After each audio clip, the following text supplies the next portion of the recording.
One of the real problems that we've had, and that's on its way to being solved, is that Tecate, the Mexican beer company, does not really sell beer yet in Puerto Rico, but we are arranging for Tecate to distribute its beer in Puerto Rico, and they're the biggest supporters of boxing, so there'll be a lot more activity with Tecate having a home in Puerto Rico. Maybe in Bayamon they'll have a plan. Could be. Very, very good fighter. And if he is successful, we have a rematch plan with Rafael Marquez. And then hopefully the time will be right.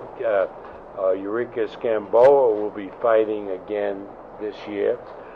And I was talking to Peter about the possibility of having Gamboa fight in Puerto Rico, because there's apparently a large Cuban community Right. here. And then that would set the map for, in the first 6 months of next year, having Gamboa and Lopez fight. But yeah, with at 130 they would fight. There are two ways that you can do a major fight like Lopez and Gamboa.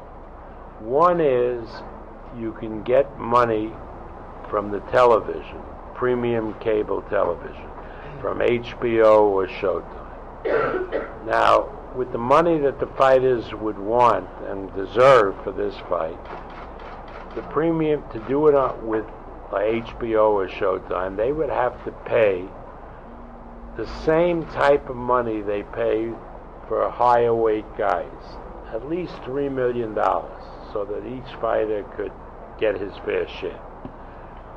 The only other way to do it is on pay-per-view television.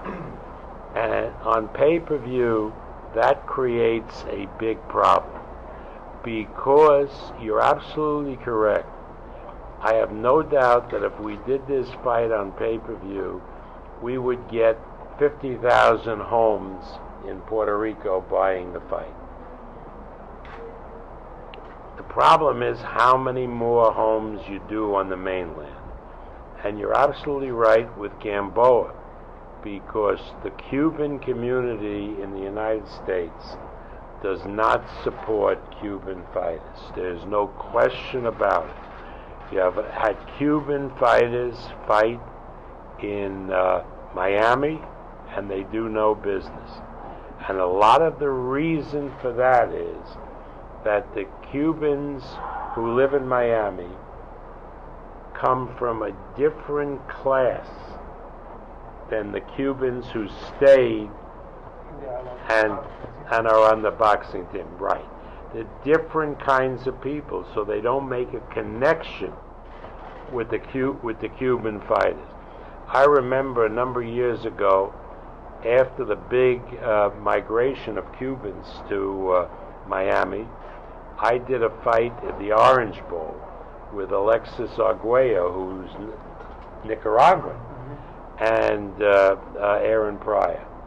And I sold 30,000 seats in the Orange Bowl, mostly to Cubans, because they made a connection with Arguello, which they don't make to the Cuban fighters. That is correct. What happened was that we had a meeting with Margarito's people. We were planning for July 16th. We had a meeting with Margarito's people, and the doctor said that he wanted another examination of the eye. So he wanted to be sure it was perfect and that he could start sparring, in enough time to prepare himself for the fight, and that July was cutting it close. So I wasn't going to jeopardize anybody's health just for moving up a fight 2 months. That was silly. So we're planning to do that fight on September 17th which coincide with Mexican independence. Do you think in Meadowlands? Are you thinking about? No, we're thinking now because hopefully in the Meadowlands they'll be playing football then. Maybe, I don't know. No, we're thinking of doing it at the MGM. MGM wants that fight very much because with this latest experience, they've had trouble selling tickets to fights in Las Vegas. But with the Pacquiao-Mosley fight, 5 weeks before the fight, completely sold out. I invite anybody to call the box office, to call Ticketmaster. You can't get a ticket. 5 weeks before, not one ticket, even single tickets were bought. There's not one ticket remaining. And when Cotto fought Mayorga, a fight that wasn't considered to be that big a fight, they also had very, very good turnout, particularly among Puerto Ricans. So they feel that Cotto Margarito would be sold out at MGM.